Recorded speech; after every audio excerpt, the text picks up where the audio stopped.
After leaving Mormonism, I had a lot of rebuilding to do with my belief system. I started reading through hundreds to thousands of different near-death experience stories because I figured if there is something on the other side of death, then who better to tell us an accurate depiction of what that might be than people who've actually died, were clinically dead, and came back to tell us what they experienced on the other side.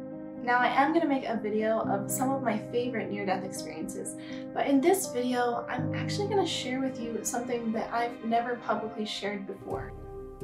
Because in interacting with these near-death experience groups and reading the forums and watching these videos, I started to realize that I've actually had a ton of personal experiences with the other side. So in this video, I'm going to share those stories.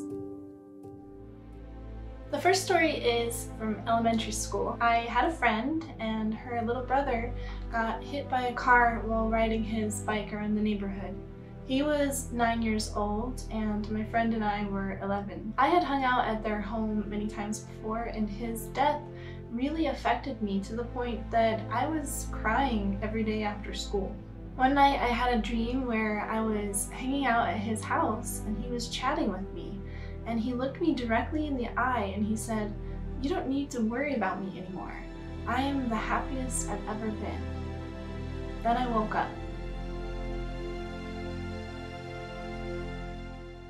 The other dream I had when I was young was when my sister got engaged to her new soon-to-be husband.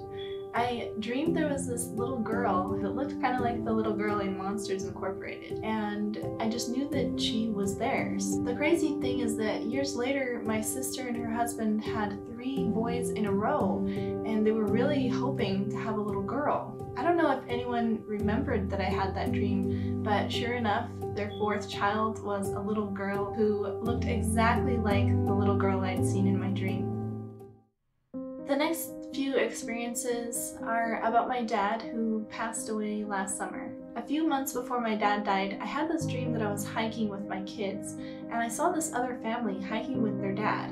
And I said to them, "You guys don't know how lucky you are." When I woke up, I thought that was a pretty strange dream, but I wrote it in my dream journal and moved on. And just a few months later, my dad died. And after my dad died, I had another dream where I saw him.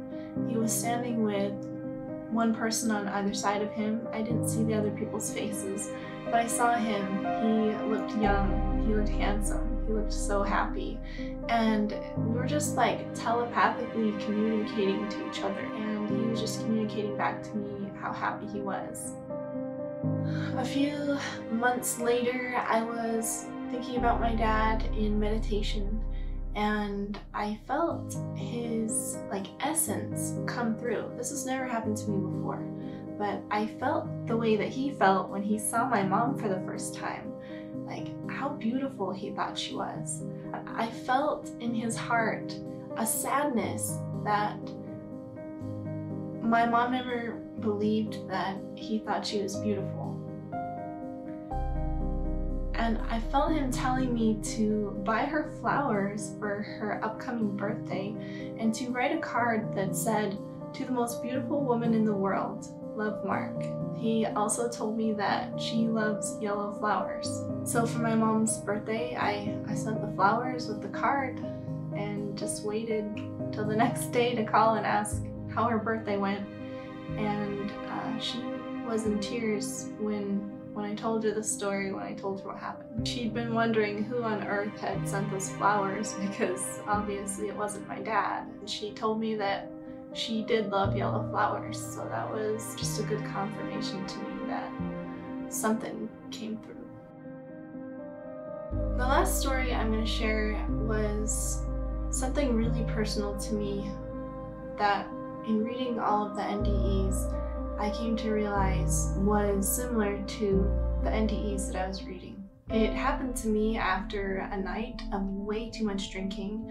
I always got sick from alcohol. I always got really bad hangovers, but this night I gave myself alcohol poisoning. The next day I was in and out of consciousness. I just felt like I would be better to stay asleep and not wake up.